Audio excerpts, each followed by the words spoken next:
Gossip would sometimes be things like, Jane Doe and Joe Smith always start rides with Schwebers. But how was it that George Kaplan finished a ride with a Schweber across his chest? Unfortunately, the late Ed Schweber was known for having grease marks all over his clothing and all over his body. And since that time, anytime you see a chain ring mark on somebody or some kind of grease mark, it's known as a Schweber. And lo and behold, it has grown outside of the New York City cycling community. If I say to somebody you have a Schweber, they know what I'm talking about. It could be somewhere out west or in the Midwest, and it really has taken off. But Lou did have an edgy side on the gossip.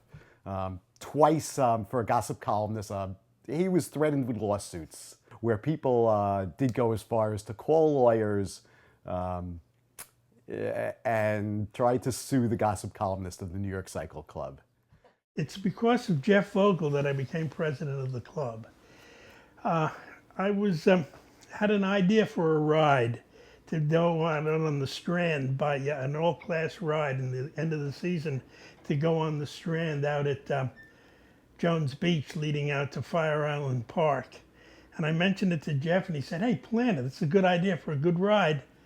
And I went ahead and found out that in its infinite wisdom, the Long Island State Park Commission would not permit bicycles on the Strand, on the road alongside the beaches. So that killed that.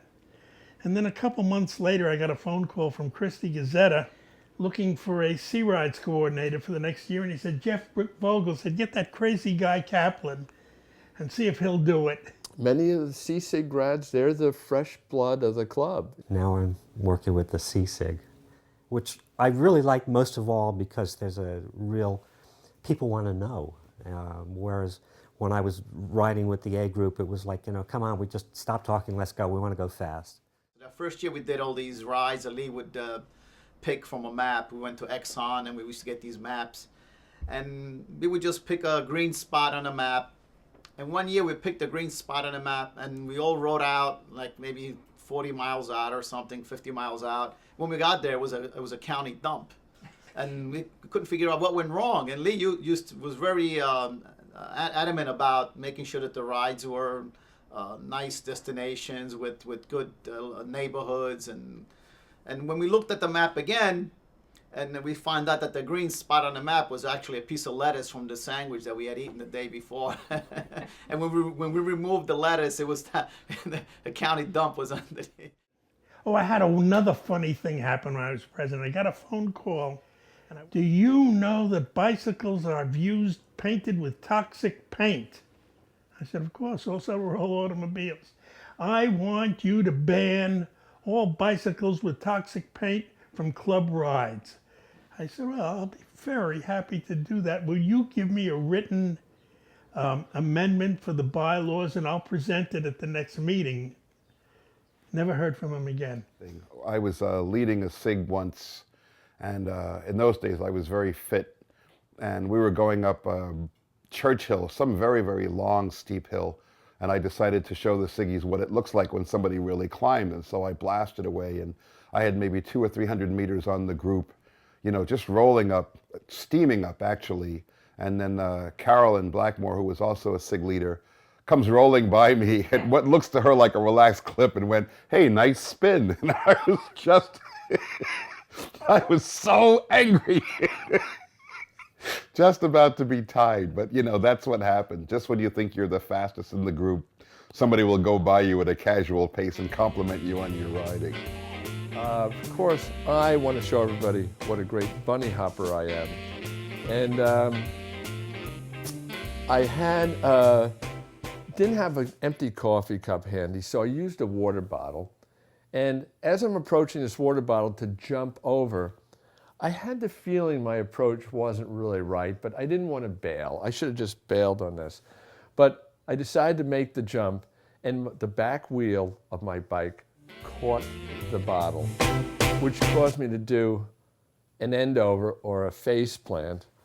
And I went to the hospital and found out that I had a fracture under my eye, and now have a small piece of titanium, which which I was very happy about. I became one with my bike for sure.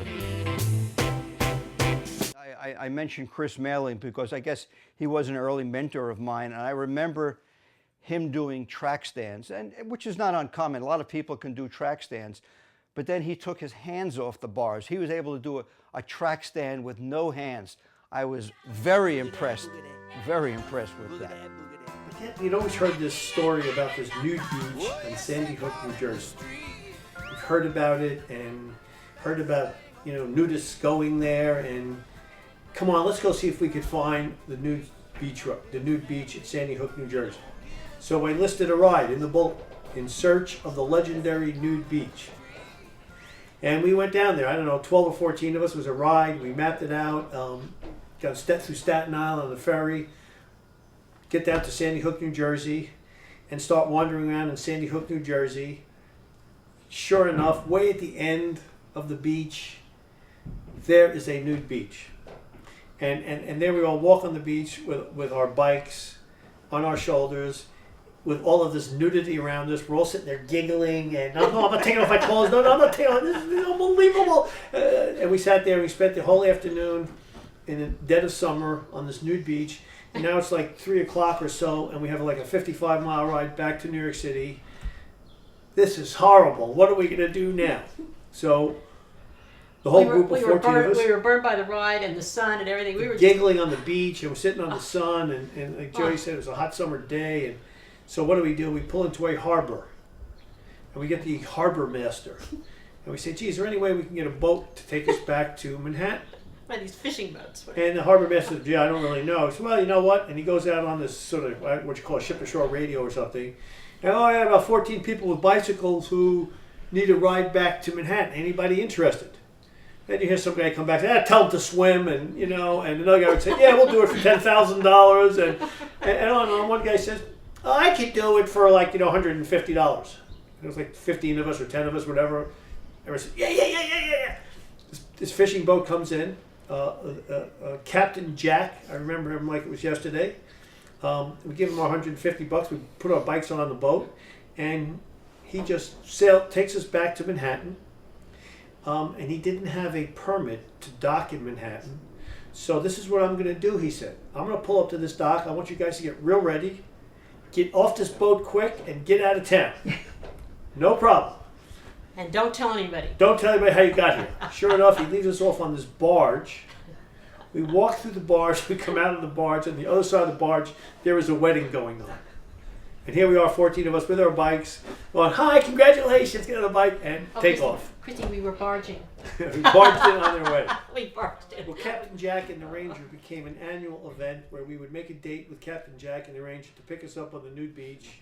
And we got on this, it was a small fishing boat. He could only take 20 of us, and we filled up the boat. And we would come in under the Verrazano Bridge. It was always spectacular.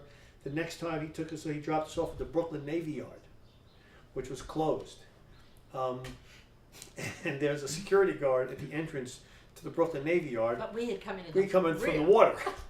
So he's kind of standing there, and all of a sudden a bicycle goes by. Where'd you come from? And he asked me, he said, where are you all coming from? I said, a submarine dropped us off.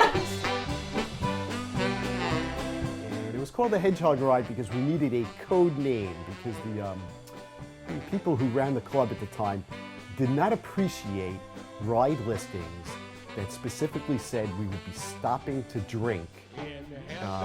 And no, Jody, it wasn't water we were drinking. We would stop. The plan usually was we would ride to the Flagship Diner, the old timers that remember the Flagship in White Plains, and we would time the start of the ride so we could get there at noon when they started serving brunch, and we'd order margaritas and mimosas. We'd get on our bikes and ride somewhere else after that, often to Tarrytown, and we'd stop and get pictures of margaritas at a Mexican restaurant, at which point half the group would take the train home, and the rest of us would attempt to ride home. It's a very long story how they became known as Hedgehog Rides, but Hedgehog was the code name for drinking aloud on a club ride. It was 1988, and I was making a slideshow with a colleague of mine, and I noticed in his book rack there was a New York Cycle Club bulletin. So I looked through this bulletin, and it was had a pretty cool cartoon on the front by a guy named Mike Samuel. So we were on a very cold ride in, I believe it was January, with Jody Saylor, and we were up at the diner. We had stopped and we were all at the diner sitting warm, wishing we didn't have to ride back in the cold.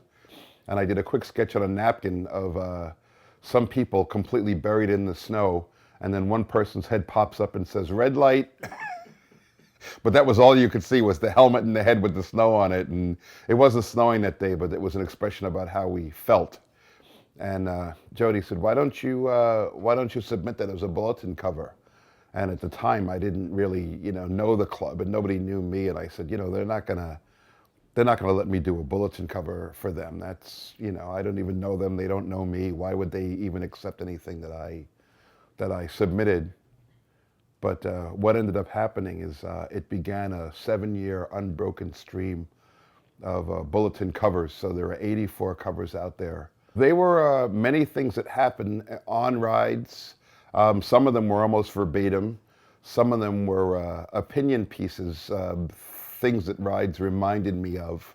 Some of them were exaggerations of stories, and some of them were actually minimizations of stories. So some of the rides got quite wild, but there were times when all the SIG leaders got lost. There were times when, we were collared for speeding. There were times when the DOT told us basically that they didn't care if we ever crossed the bridges and if we ever get out of Manhattan at all. And one time, Dan and I went out doing marking his route somewhere in New Jersey, because he would go over old markers, and this guy insisted that we go back and blot out all those markers. I mean, it was pretty stupid, but... So there's another loose story. There was a guy in the club who we'll call Weird Guy, who had several odd habits. And the oddest one was he decided one day that he was having saddle issues. Maybe he wanted to father a child. Who knows what his issues were. He decided, I'm not going to change my saddle. I'm not going to, change the tilt, put a different saddle on. I'm just going to take it off. It gained notoriety all around the country. It was written up in Bicycling magazine for riding without a saddle, and we called him, Weird Guy. It took him a year after he took a saddle off before he decided to take the post off, which was even stranger.